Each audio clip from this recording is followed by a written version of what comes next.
नमस्कार.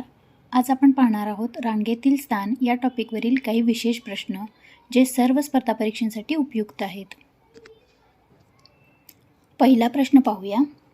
एका रांगेत रीना डावीकडून 5वी व प्रिया उजवीकडून 14वी आहे. त्यांच्या जागेंची अदलाबदल केली तर रीना डावीकडून 22व्या स्थानावर आली, तर त्या रांगेत एकूण मुली किती?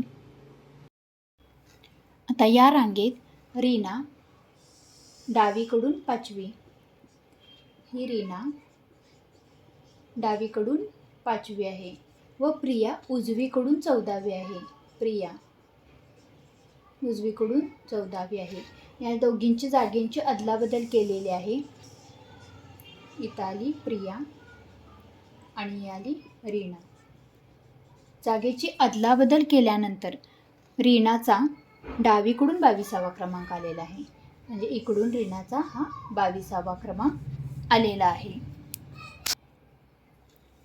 इथे प्रियाचा उजवीकडून 14वा क्रमांक आहे. म्हणजे आता रीनाचा देखील जागा बदलल्यानंतर उजवीकडून 14वा क्रमांक आलेला आहे. म्हणजे रीनाच्या या साईडला अजून 13 मुली आहेत.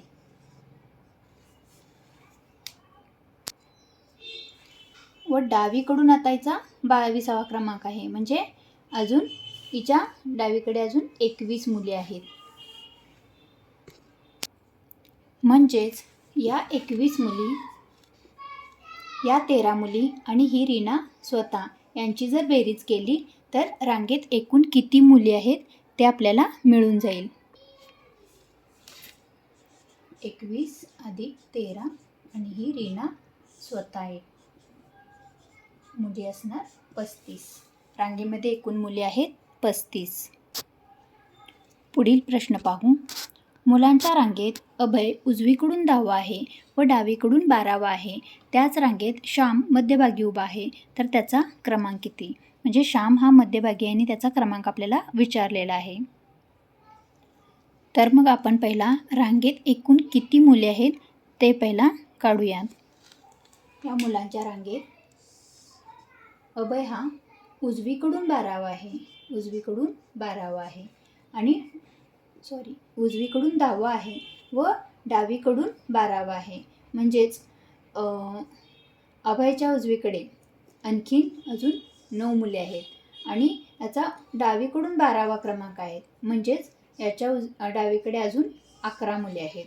म्हणजेच ही 11 अधिक 9 आणि हा स्वतः अभय 1. 11 अधिक 9 आणि अभय 1 असे एकूण 21 मुले. रांगेमध्ये आपल्याला एकूण मुले मिळाली 21. म्हणजे प्रत्येक वेळा आपल्याला सूत्र मांडलंच पाहिजे असं काही नाही आहे. रांगेतील स्थान या टॉपिकवरचे प्रश्न अगदी अशा मांडणी स्वरूपात जरी मांडला तुम्ही आणि त्याच्यावरून अगदी इझिली तुम्हाला उत्तर काढू शकता. आता या रांगेतील मधल्या मुलाचा म्हणजे श्यामचा नंबर आता आपण काढू. तर मधल्या मुलाचा क्रमांक काढण्यासाठी आपण काय करणार? एकूण मुले अधिक त्याच्यामध्ये एक मिळवणार आणि भागिले 2. म्हणजे एकूण मुले मिळालेली आहेत आपल्याला 21 अधिक 1 भागिले 2 म्हणजे 22 भागिले 2. बेके 11. म्हणजे श्यामचा क्रमांक आहे 11वा. मध्यभागी श्याम हा उभा आहे आणि त्याचा क्रमांक येईल 11. आता हा प्रश्न पहा. यम हा रांगेत शेवटून 5वा आहे. आर हा त्याच्या पुढे 4 विद्यार्थ्यांनंतर उभा आहे. त्याच्या आधी टी हा 8व्या क्रमांकावर आहे. त्याचा क्रमांक पुढून 9वा आहे. टीचा हा क्रमांक पुढून 9वा आहे. तर रांगेत एकूण मुले किती? हे आहे रांग. यामध्ये यम हा रांगेत शेवटून 5वा आहे. यम त्याच्या पुढे 4 विद्यार्थ्यांनंतर म्हटलं आहे. म्हणजे 1 2 3 4 आणि हा 10वा कोणाला? आर. त्याच्या आधी 8व्या क्रमांकावर टी हा उभा आहे. 1 2 3 4 5 6 7 आणि हा 8वा क्रमांक म्हणजेच याचा येणार 18वा क्रमांक पाठीमागून. टी हा उभा आहे पण टीच्या आधी पुढून 9वा क्रमांक आहे. म्हणजे हा याचा डावीकडून 9वा क्रमांक येणार.